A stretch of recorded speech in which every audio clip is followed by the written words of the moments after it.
split, or there's a dichotomy among all of the world's religions.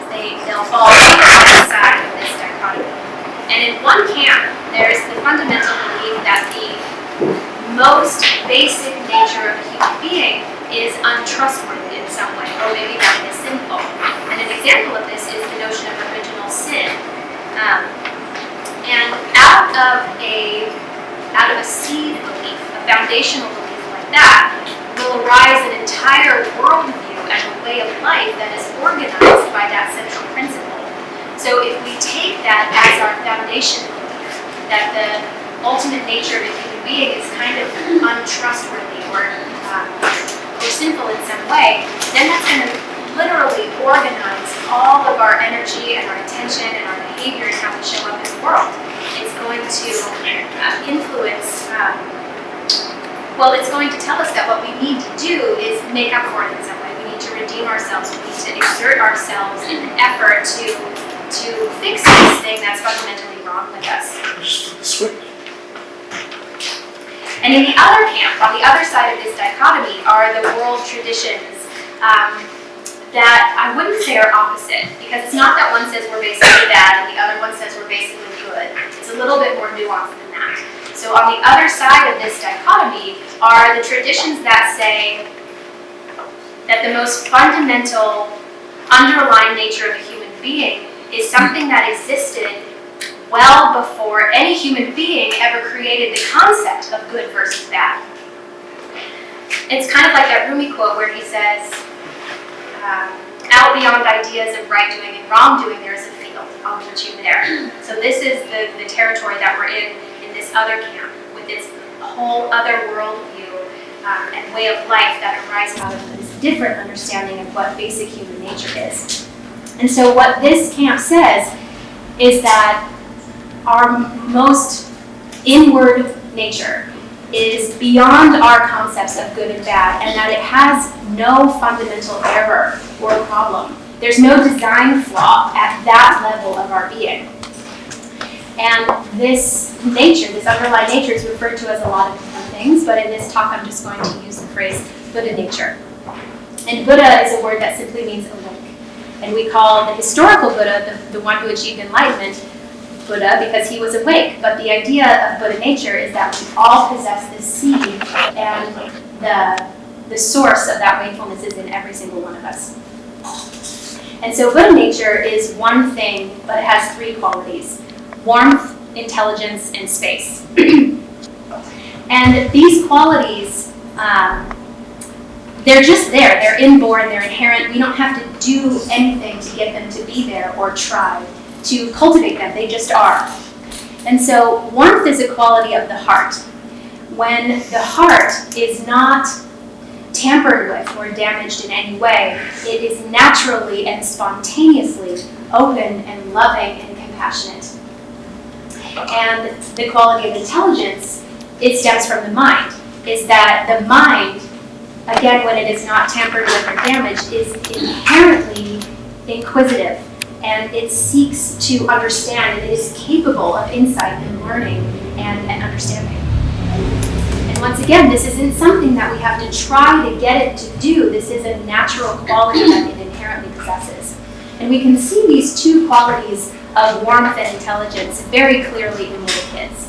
We can see that they fiercely love mom and dad, and that they are so willing to vulnerably reach for closeness and connection and love.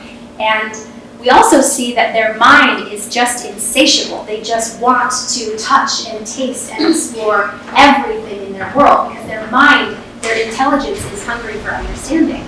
It's like this force exists within them that compels them towards warmth and towards learning. Right? So this is what it means when I say we don't have to try, it's just who we are. And then the third quality of Buddha nature is a little bit more challenging. It's space, which is another way of talking about the Buddhist idea of egolessness.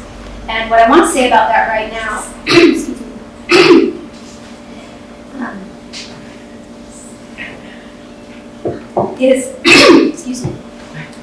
egolessness basically points to this possibility that what we really are is something vaster and more unlimited than what we usually take ourselves to be. And one of my favorite professors at Naropa, the Buddhist University that I attended in Boulder, Colorado, her name is Karen Kisoliela, and she says, "There isn't anything in us that corresponds to an unchanging me. We have nothing indivisible or unchanging within us. Therefore, we do not exist independently but interdependently." And this is a way to think about egolessness or non-self or non-duality. And I find a sort of metaphorical link between egolessness and what particle physics is revealing about the nature of atoms and subatomic particles. So this sort of speaks to the question from earlier tonight. So, and forgive me, I just watch hours upon hours of videos on YouTube, so I'm no physics expert. But what I have learned is that we can break down atoms into their component parts. But even when we do that, when we look really, really close, we still don't find a solid, discrete thing. What we find is basically trapped energy, fields of excitation, and a spectrum of possibility, and that's hardly a thing. It's really intangible. And this is a lot like us. A lot of different forces stuck together in a small space, interacting in an infinite number of ways. And the only way to think about what we are and how we function is that it's a spectrum of possibility that's forever in flux and in intimate relationship with everything else in the phenomenal world. So, Buddha nature, if what we are, if our most fundamental nature is one of warmth and intelligence in space, one that is devoid of a fundamental flaw, this begs the question, obviously, that if we're something that's kind of good like that, then why is there so much suffering and dysfunction in the world? And that is a huge question. So I'm going to tackle it by bringing it down to a smaller scale, which is just, if my fundamental nature is Buddha nature, then why do I experience suffering and dysfunction in my life? And so the first crack I want to take at this question is to point out that in our culture, we've been taught to think that whenever we're in pain or whenever we're suffering, that something has gone wrong or that something is broken. And so the Buddha's very first teaching was the first noble truth, which is that human life inevitably includes some experiences of pain. And that is not bad, and that is not wrong. And in fact, there are some lessons and blessings that are only available to us down in the darkness of pain and suffering. And because of that, they deserve their own rightful place at the altar of our lives. And so basically he's just saying that, like, hey, pain's not really a problem, but we create a problem out of it when we decide that it's a problem. And so one way to understand the First Noble Truth even more deeply is a sort of nested teaching called the 3 marks of existence, which are impermanence, suffering, and again, egolessness. So impermanence points just to the fact of constant change, that everything is always in flux and in motion. And that constant shiftiness is actually the only thing that is constant in our experience. And the second mark of existence, suffering, on this level of the teaching, it points to the very simple realities of birth, old age, sickness, and death. Kind of like taxes or plastic pollution, it's like the unavoidable painfulness that absolutely none of us get to ignore. And then with, again, another nested teaching, within suffering, there's the 3 kinds of suffering. This is something I love about Buddhist psychology, is all of the lists. I love lists. It makes sense out of things. So I hope you enjoy lists too. So the 3 kinds of pain. The first pain is all-pervasive pain. And once again, that's just birth, old age, sickness, and death. Broken legs, broken hearts, whatever you want to call it. The inherent and sometimes beautiful pain of being a human being. And then the pain of alternation is where it gets a little more juicy. This is when you don't get what you want, you get what you don't want, or you get what you want only to discover that you don't want it anymore. And then finally, the pain of pain is two things. It's the accumulation of the two previous kinds of pain, but then it's also the way that when we try to outsmart or protect ourselves from pain, the strategies and the edifices that we create themselves start to create pain. Like we build these walls to protect ourselves, but then we're lonely and isolated and miserable inside of our walls. So there's pain, and then when we try to protect ourselves from pain, that creates more pain. Happy times for them. And then the third, what list are we on? Okay, 3 marks of existence. The third mark of existence, once again, is egolessness. That even our cherished sense of self is impermanent. This conglomeration of history and images and stories and closely held beliefs is itself a construction that is always in the process of falling apart.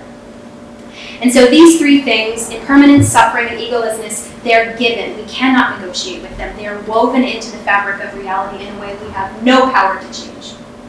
And when we resist them, we create more suffering for ourselves. So this is all folded into the first noble truth of suffering, that it's like pain upon pain upon pain upon pain. And so if we were to wrap that all together, and go back to that question, if my ultimate nature is one of Buddha nature, if that's what's most ultimately true about me, then why do I experience so much pain and suffering? If I'm without fundamental flaw or error, then why am I so miserable? And ego is the reason for that. And it's important to distinguish, though, between the Buddhist sense of ego and the sort of psychological sense of ego. In the psychological sense, ego is what balances your checkbook, ties your shoes, and keeps track of how many eggs you have in the fridge. Right? And in Buddhism, it's the illusory, self-generated experience of being distinct and disconnected from the rest of the world, right? So in Buddhism, when we work to unravel that ego, we don't lose our capacity to balance our checkbooks. They're two very different things. And so Einstein actually had a beautiful way of describing what ego is in the Buddhist sense. He says, a human being is part of the whole, called by us universe, a part limited in time and space. He experiences himself, his thoughts and feelings, as something separated from the rest, a kind of optical delusion of his consciousness. This delusion is a kind of prison for us, restricting us to our personal desires and to affection for a few persons nearest to us.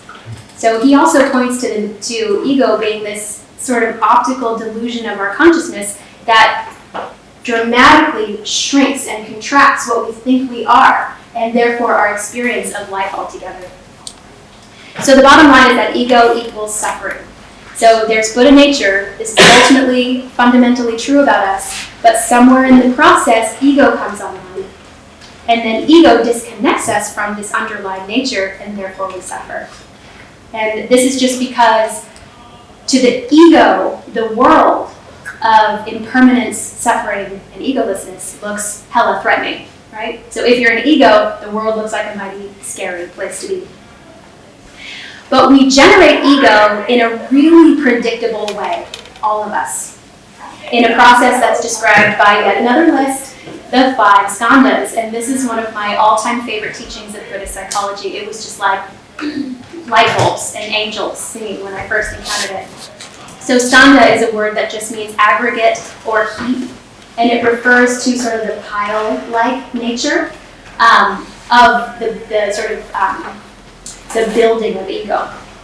And so a metaphor I'm going to use as I explain the 5 skandhas is a jar filled with rocks and pebbles and sand. So there's kind of the jar and then a big rock and then smaller rocks and then pebbles and then sand. And basically what's happening is we're using stuff to fill in every last little gap of space until it is something solid and unmoving. So the first skandha is called ignorance. And this is the primitive, unconscious, reflexive, and fearful contraction away from the limitless, unfathomable, unpredictable, uncontrollable, and vast expanse of our true nature and of reality itself. And this is something so far from our daily experience of ourselves. It's something that happened a long time ago that is mostly unreachable by ordinary waking consciousness. And so, but what it is, or what it was, is that very first moment that we experienced some sense of separateness and we believed it. Right? That's the very first error, and that's why it's called ignorance, is because it's a believing in some kind of fundamental distinctness or separateness. And this is our first split from Buddha nature, because if Buddha nature is what's true about us, and we're not separate from the rest of the world, then Buddha nature is what's true about the rest of the world as well. So if we're separating from this, we're separating from Buddha nature as well. And so the first skandha of ignorance is the jar, right? It's the sort of illusory experience of there being a membrane or some kind of barrier between what's on the inside, me, and what's on the outside, everything and everybody else. And as Einstein points out, this distinction between inside and outside is actually an illusion. And so out of the first skandha arises the second, and then in the teachings it's called the skandha of form. So now that I exist as a separate solid entity, I look out and I start to see the world as though it is full of other separate solid entities. And this is the everyday world of stuff and things and subject and object. And so this is like the biggest rock. It's like putting a boulder inside the jar, and it's going to take up a lot of the space that's in there. And then out of the second skandha arises the third skandha of feeling, which is the sort of, so we see the objects out there, and then we start to have very primitive or primordial feelings about those objects. And those feelings are going to fall along the lines of what's called the three poisons: passion, aggression, and ignorance, right? So certain objects I'm going to feel an attraction towards. I'm going to feel passion. Certain objects I'm going to feel aggression or aversion towards. And then other objects are going to just seem completely irrelevant to me, and I'm going to ignore them altogether. And this is really the start of the self-referencing world, where we start to see everything and everyone else through the lens of, what does this mean to me? Is this something I want to grasp? Is this something I want to push away? Or is this something that doesn't matter to me at all? And so at this point we have the jar and we have the big boulder, and now when we start to have these sort of primitive feelings of I like it, I don't like it, I don't care, it's now like we're sprinkling in a layer of rocks to fill in more of the space. And then out of that skandha arises the fourth skandha of perception and impulse. And this is when, so there's an object out there, and I like these ones, and I don't like these ones, and I don't care about these ones. So at this level, we start to act upon that impulse. We start to pull and grasp and seduce the objects of our passion. We start to push, attack, or run away from the objects of our aggression. And we start to just also withdraw attention and energy from the objects of our indifference. And now this is like we're sprinkling pebbles in among the rocks and the boulder to fill in even more space in the jar. And now we get to the fourth skandha of concept and formation. And this is where, so we have objects, we know how we feel about them, and we know how we need to respond to them according to the three poisons. And this is where the mind starts to kick in. So the objects of our passion that we want to reach for, these things suddenly become good. The objects of our aggression that we want to push away, these things become bad. And then the objects of our indifference and our ignorance, they just become unimportant. And then this is like sprinkling in a layer of sand in the jar. So now we really have almost no space left in there. It's pretty solid at this point. And now we have the fifth and final skandha of consciousness. And so once the mind has created these basic concepts like good, bad, unimportant, ugly, beautiful, threatening, or whatever, it starts to create even more complex and sophisticated mental formations like judgments and rationalizations that serve to sort of justify and make a case for everything that came before. And this is the chatterbox mind that all of us experience more or less all the time. It's the voice in your head that talks to you. And most of us tend to think that that voice in our head is who and what we are. And this layer of the skandhas is as though we've taken water and now we've poured it into the jar. And it fills in even the tiniest molecular gaps between all of the sand and the rocks and the pebbles. And what it does is it just cements it all together. And now we've reached the final stage of ego, where it really is just this hardened edifice that completely obscures the underlying ground of openness and of Buddha nature. So now that ego is formed and cemented, it's going to deploy all of its energy into pulling in what it wants, pushing away what it doesn't want, and filtering out everything else. It's going to be completely consumed with that project at all times. And it's going to harness its conceptual horsepower to continually define and defend and justify itself. And that is a way of talking about the experience that most human beings are having in most days of most of their lives. Solid sense of self, trying to navigate what I want and don't want, and constantly trying to sort of justify and rationalize myself. And what this means is that a lot of us are in a constant state of anxiety and stress, but especially in our modern culture, this is what we've been taught to think is normal. This is just being an adult. This is adulthood. And at this point, though, we are so far from Buddha nature. But the thing is that even in the most calcified ego state, Buddha nature can still burst through in a moment of undefended openness or joy, or when we're in nature, or when we're relating to a small child, or when we're relating to an animal, or if we just really, really love tacos. Anything can burst through and be this breath of fresh air that reminds us that there's something else that's more fundamentally true than this cramped experience we're having most of the time. Okay, so if you'll excuse me, I have to take a moment to make a few political statements. So the state of being disconnected from our Buddha nature results in being disconnected from our sense of inner wholeness or inner richness. And what that means is we feel like some sense of lack, insufficiency, and starvation on a sort of spiritual level. And what that means is we're susceptible and vulnerable to spending all kinds of money on the products that promise to fix that condition for us, right? So being separate from our underlying wholeness is actually the engine of consumerism and is contributing to the mismanagement of the resources and the environment that we have, the one environment that we have on the planet. So what I'm talking about in unraveling ego and reclaiming Buddha nature is also unplugging from the system of consumption and environmental degradation, right? So this has huge implications for how we relate to this planet. And then also, one other thing is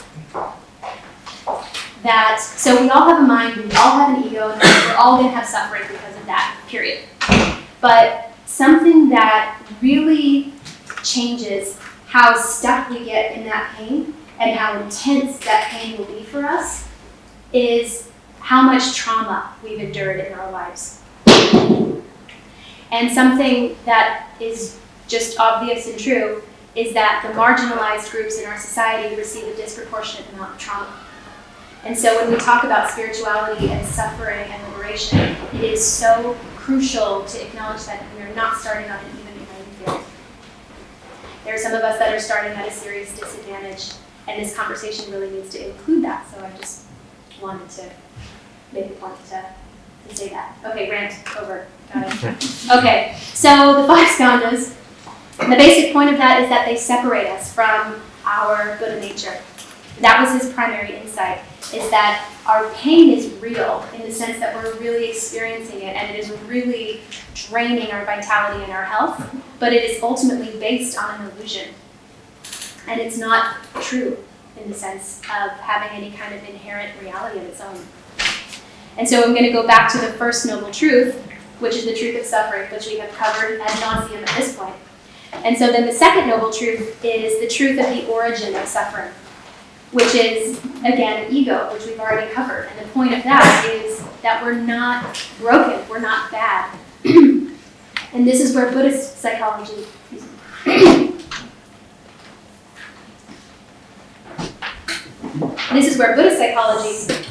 really departs from Western psychology.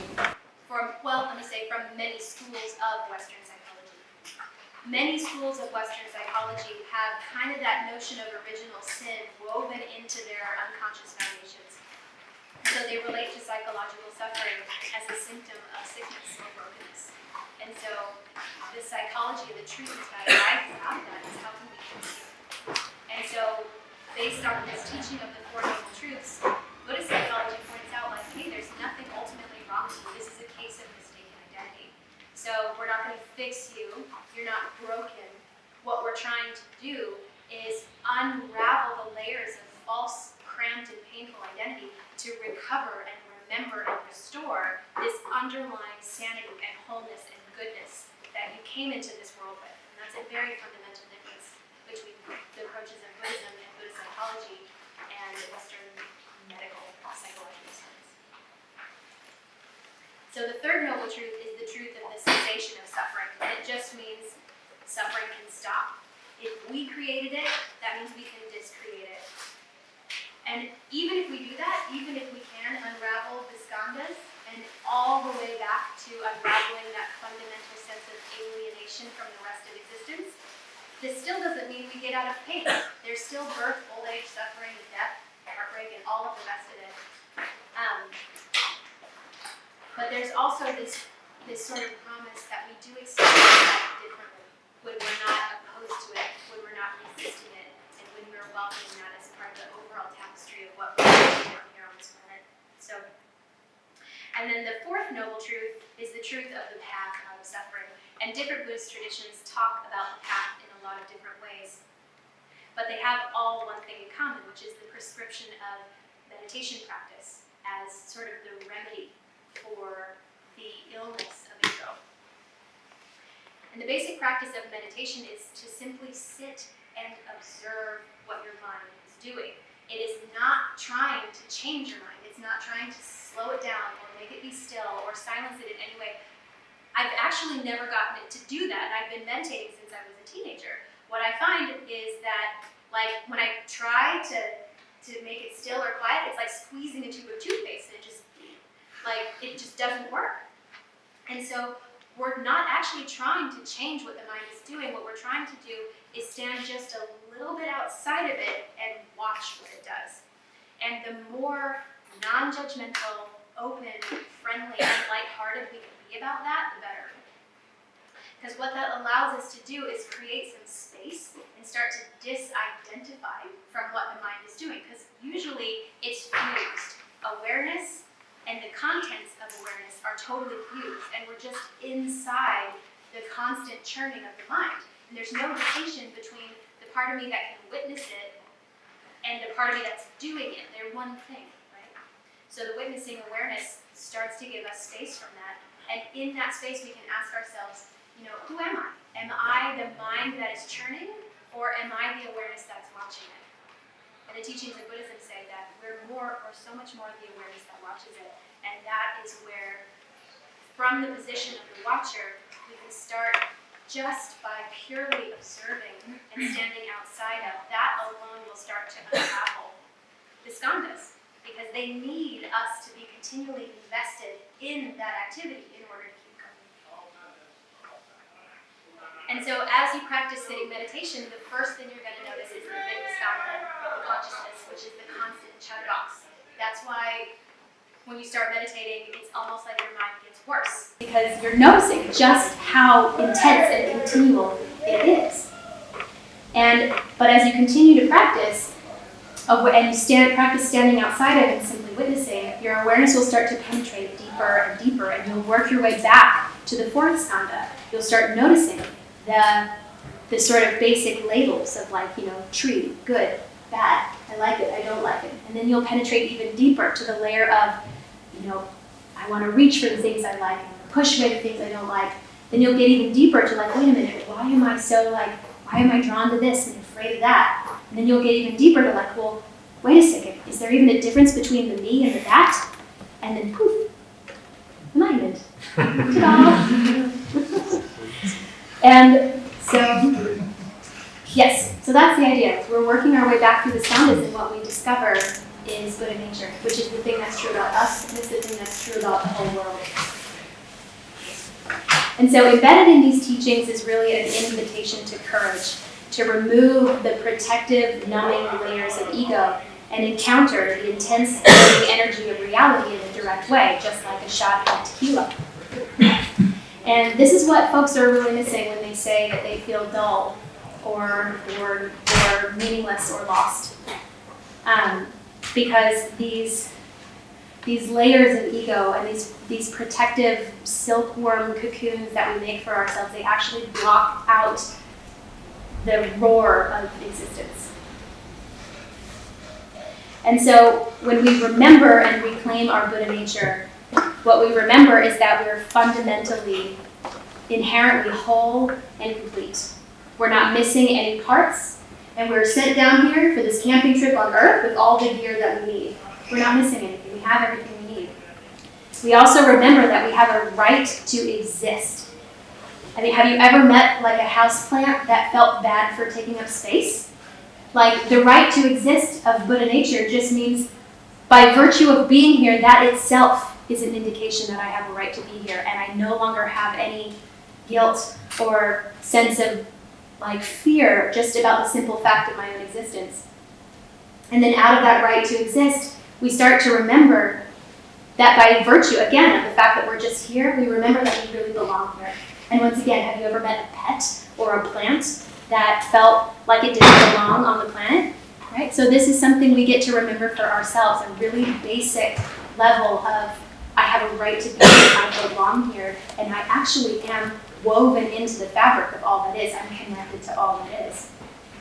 And then out of that, what we remember is that just like the trees deserve rain and the trees deserve sunshine, we deserve to have whatever it is that we need. We deserve to receive the blessings of life. And this is something else that we remember when we start to reconnect with this underlying basic goodness. And what all of that winds up culminating in is that we're no longer at odds with ourselves. We inhabit our own being with ease and with peace and friendship. And ultimately what that then means is we become a benign and even beneficial presence on Earth. And that really is our birthright. That's really the state that we come into this life with. And that is the whole path and the whole journey of Buddhism and Buddhist psychology and meditation, is to get back to that place of inner friendship and peace and beneficialness of your presence. That's it.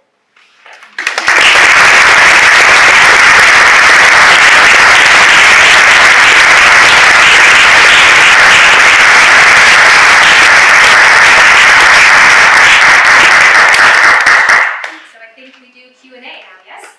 Okay, fabulous. Yes?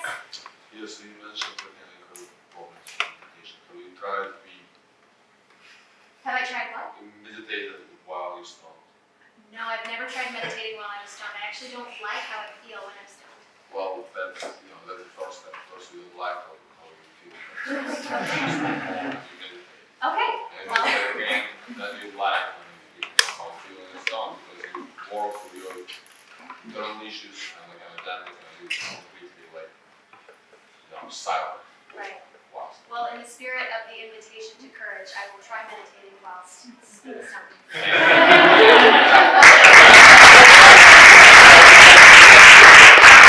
My second question is I wonder why didn't you choose to include into your presentation slides of jokes?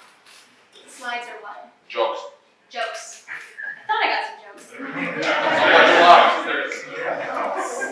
I didn't include slides because I wanted all of your attention on me. Okay. And even though I had cards because I wrote this talk today, I wanted to connect more with you. And technology kind of serves as a barrier that I didn't want to be there because I'm talking about barriers, right? So I was doing my best to connect directly. Yes? So each square, I guess I always thought of Buddhism as the kind of objective is to get rid of suffering. Yeah. And yet at the same time, you're saying that suffering is a fundamental part of existence, Right. that will always be there. Yes. So to get rid of some excess suffering, get rid of the suffering that we don't need, but there will always be some fundamental suffering there. Yep. Okay, sorry. You got it. Yeah, Charlotte Joko Beck, modern teacher, one of my favorites, she distinguishes between pain, unavoidable, suffering, optional. Oh yes, you got it. One of the parts that you sort of touched on, but didn't really, I would love to have like maybe a little bit diving deeper into is systematic sort of like differences of, I forget exactly how you said it, but it's not, we all want to start on an even playing field. And so how do you suggest we try to tackle such a big sort of systematic problem? I know that's like a really huge question. Okay. Yeah, well, I don't think that any, okay, I think the best approach for that, for us individuals, as us just being here, is to recognize where we hold privilege, where we hold power. If you're white, if you're straight, if you're a man, if you're able-bodied, that means in all of the circles that you operate in, you're in a position of privilege and power. And so when you can recognize that the systems that you're part of are disadvantaging certain groups, you can use your privilege to advocate for those groups. So let me give you a concrete example of that.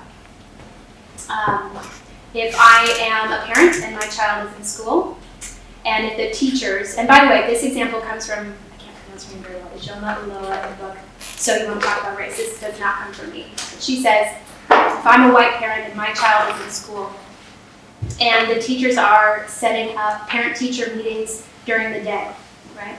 It's going to be easier for a salaried white-collar person to make that meeting than it would be for an hourly blue-collar person to make that meeting, right? So it privileges folks who are in the privileged classes. And so then I, as a white person, can be aware of that, and I can acknowledge that, and then I can go to the leadership of the school, and I can use my privileged position to say, this isn't cool, this has to change because it doesn't work as well for this group of people as it does for me. And when we, as members of the privileged groups, advocate actively, at risk of our own reputation or whatever, advocate for those groups, that will achieve results that they probably would not as easily be achieved if they were advocating for themselves. And that applies to spiritual circles, schools, any system or portion of society. Right? So if we hold privilege anywhere, we hold the responsibility to advocate for this. It's almost as if like egolessness and intersectionality have something to do with each other. They do! Yes, they totally do, yeah? I have a question. The first one is, so you speak about plants, not considering or wondering if they had the right to get the sun they got. But what about competition? Like in some Pacific islands, there has been new plants coming, bringing by man, cutting all the light for the others, and so they serve light, but they cut the light for others, and they end up killing all the others. Like it's a problem because a lot of plants are disappearing because of that. So what about competition? Like when multiple being like live at the same place and they use the same resource. If you deserve the other resource, does it like is it normal to kill the others? So what do invasive species have to do with tourism? I don't know. What being at the same place and having competition over the resources that you need to right. live. So there's like the right to need, the right to have our needs. If your right Yeah. to have what you need implies that you kill the others, is it normal?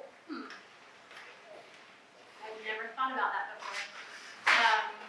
I guess there is a way that nature is kind of brutal, like survival of the fittest. And I don't know how that connects, actually. But it's also very abundant. Like, isn't that a big philosophy of Buddhism, that there's an abundance awaiting us if we just go out? Yeah, that's definitely part of it too. And then I guess what I might say to that, now that I've had a moment, is that like, from the ultimate non-dual space, death is equal to life. So there is some inherent judgment in like, it's wrong for these plants to live at the expense of these plants. But from the most ultimate perspective, one is not superior to the other. So is it bad that we waste the planet? Sorry? Is it bad that we waste the planet? Yes. Why? Because because I said so. It's again from that most ultimate place. Human continuation is equal to human extinction, right? But from our perspective, it really matters. I'm kind of surprised that you didn't talk about attachments explicitly. In my very naive understanding of Buddhism is that the role of attachment is suffering source, or why you suffer and how to stop suffering. Right, You exactly. talked a lot about egolessness, so I'm assuming there's a connection, and I'm wondering if you can expand a little bit about Yeah, the role of attachment and how that relates to egolessness. absolutely. So when we talk about the three poisons, passion, aggression, and ignorance, we're attached to the object of our passion, the thing that we want, and we're also attached to our judgment that something is bad or that we don't want it, right? And so that's kind of the root that holds it all together in a way. But it's just sort of embedded into the ego being basically attached to itself, to all of its judgments, to the things that it wants, to there's attachment involved in all of the personas, and it's kind of just the glue that holds it all together. Can I add something to that? Yeah. Have you heard that you can be attached and still live detached life? It's kind of like you're attached to what you're supposed to do, but you're detached after you did whatever you're supposed to do from the outcome. So it means like you are detached, but you're still attached, or you are attached, but you're still detached. Have you heard of that? Yes, yeah. So I think It's kind of like something like overlapping between what I learned in the spiritual and the Buddhism spiritual side. right. So I just wondered your opinion on it. Totally, yeah. Well, I think this whole attachment thing is a sort of choose your own adventure game. You can choose the route of complete and utter non-attachment and see what that does. You know, just wander the world, completely not attached to whatever happens. People do that, right? That's how we get some of these incredible spiritual memoirs of like giving up all attachments and an extreme version of that. Or, you know, you could flip to the opposite end and be attached to, you know, the degree, the career, the house, the spouse, the 2.5 kids, the dog, the wife's parents, the grandpa, super duper duper attached, right? You get to choose. And so I don't know if there's any, like maybe there's a happy medium, but I don't know that there's any way that's necessarily right or wrong in that. I think that probably is a question of our own spiritual quest. There is actually, it's like, it's attachment, but this love. So like, you love everything and you're attached to it. That's what, you know, Buddha would say. Yes. So you mentioned two types of ego, one that's useful to like do the taxes and one that's like kind of nasty. But it's not clear, how do you make the difference? Do you have tools, or do philosophy provide tools to make the difference between the two? The difference between the two. The useful ego and the not The useful useful ego. ego. Yeah. Okay, yeah. So the useful ego is just the part of your mind that can handle life details and life situations, right? So when the mind needs to, it can apply itself to tying your shoes, balancing your checkbook, buying your groceries, and planning things, right? But it actually doesn't take a whole lot of time to do that. And so then the mind can sort of withdraw from those activities and go back to a more open state of mind. Right, but when you're like in a kind of line of work like engineering, where you need that thing 8 hours Oh, a and day you have to do that all the time, yeah. Yeah, Right. and then how do you kind of like, because you had to live like all day long with that thing, right? And then how, like, do you think that this is unhealthy to? I don't know. I don't know if it is inherently unhealthy. I would say probably not. I think it probably depends on how you relate to it and how it impacts your unique system. Yeah. So you contrasted Buddhist psychology with Western psychology? Yes. And I guess one question I would have about Buddhism, so Western psychology these days puts a lot of emphasis on being happy, It does. right? Like happiness, happiness, happiness. Other cultures have not necessarily in the past. If you look at like French literature or Sergei Russian literature, right? That's not mine. Not necessarily, right? Does Buddhism care about being happy? Like, is that like something that it holds up, happiness? Yeah, definitely. for all of its emphasis on pain and suffering, it really is all about liberation from pain and suffering. Is that happiness? Yeah, It was more By just like definition. an okay feeling, but like you could get extreme joy from it, but it's more okay with being okay or not being okay. It's not necessarily this like high that we think of when we think of happiness. It's more of like sorry, I don't mean to. no, and you're totally right. It's again kind of that catch-22. If we are reaching for happiness, we're going to create more suffering. But mostly. But if we're instead unraveling the false layers of ego and rediscovering our basic underlying inherent goodness and wholeness, then contentment arises spontaneously. And there is a peace and a joy. There's like a joy that has no opposite. That's how Eckhart Tolle talks about it, is that like happiness is the opposite of sadness. Love is the opposite of hate. But there are some kind of even more fundamental experiences that don't have an opposite. He calls it the joy of being. And all of us in here have experienced it at one point or another. I've experienced it as well. It's sort of like a primordial, all-encompassing, prior to concept, prior to circumstance experience of the inherent miraculousness and wonderment of existence. Yeah. I don't really understand the meaning of the like you're not sure separate from the universe thing. Yeah. Like if that couch burns, like I don't really feel anything, right? If my hand burns, like I feel pain. Like it sort of happens. Like I don't really have a lot of control over that. So like, what does it mean that like I'm not separate from the couch? What does it mean that I'm not separate from the couch? Good question. And I have to say, I've never actually had one of those transcendent experiences of non-duality. That's not been part of my journey so far, is to fully penetrate that last skandha and like, whoa, see God. That hasn't been my experience yet. And may never be. So I'm speaking from a limited experience, but what I understand is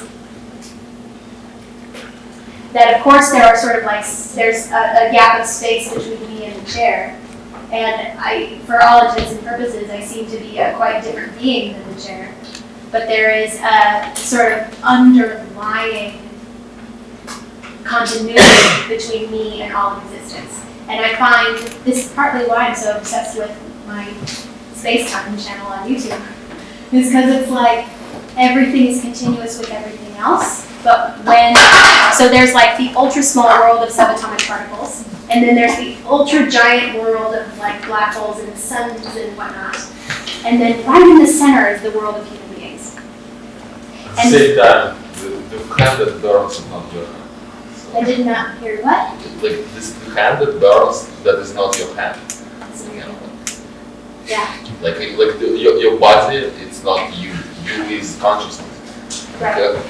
So, Well, it's on loan anyway, we're going to do it. So right here in the center, from the human perspective, it really does look like separate things. Mine, yours, stuff.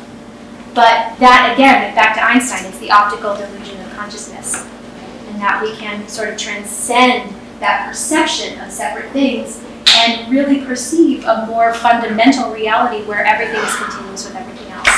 I mean, plus, like, to kind of, like, piggyback on that, like, your cells replace itself, and, like, you shed parts of your body, you digest food, and you spit it back out, and, like, it's, so to say that, like, whatever atoms make up you don't end up being recycled back into the universe, like, is, I guess, not inherently true. Sure. So at any given time, like there's a pretty clear separation between like me and the couch, right? Like there's a pretty clear delineation of like these cells are me, like these cells and sort of like that. And those things. From a certain level of protection, yeah. Yeah, so do you feel like that there's a variation across people in the way that they are able to feel back the five skandhas? Like, and if so, does that relate to like their personality or the way they're raised? Yeah, well, I touched on that when I talked about trauma. That's something that really is at play here. Because, as I said, the experience of trauma really further cements the skandhas and it intensifies how stuck we get there and how intense the suffering is. Because we're just continually like the nervous system is just replaying the trauma again and again, and that's harder to work your way out of than if you've had a mostly supported experience, and then from that place can like start to get curious about what's going on inside. Yeah, so I would say trauma is a huge factor in what makes some people really able to undertake that journey and some not. But outside of that, we all have minds and we all have egos. Can I say something to that? Yeah. In relation, unless you have something in relation to that. I'm just going to go in another direction. See you first. So in that way, I would go back to science a little bit and say, go back to science and say, okay, if people have had like big traumas, you also know that there's biochemical problems going on in your brain, and you might go through psychoanalysis or whatever for treatment, but sometimes you have to, you know that you need more, and meditation has shown to work. And so how does this psychology and medication treatment go together with also Buddhist psychology? In that way, when you actually, maybe as you say, are damaged, maybe you have actually been damaged by something. It could also be a drug abuse for a long time or something that has changed your brain chemistry maybe. Yeah. Well, I mean, I have to acknowledge that I'm not a doctor. I'm not a neuroscientist. I'm not a psychiatrist, any of that. So anything that I might say is purely speculation. So I hold for myself that there are definitely people, moments, and situations in which that stuff is totally warranted. I'm not the person who's going to know when it is and when it's not. So I guess what I'm saying is I don't have a rigid belief system about that, and I'm not the person to answer that question. And I don't believe one way or the other. But in my own work, I don't ever find myself working with folks where I think like, maybe you should talk to a psychiatrist, right? And so just in the scope of the work that I do, I guess what I really hold as a principle is no matter what's going on in your brain, Buddha nature is still true. That's almost Well, you true. could also say maybe like maybe you can still go to a psychologist and you can get medication, but it would never harm to add on some Exactly. extra. Exactly. Yeah. Question. Oh, So the, yes. I had a two-parter, but Yeah. is the instinct for personal self-preservation a form of attachment? Number one, and number two, about instincts in general, or things that are inherited in the body through genetic problems or through genetic expression.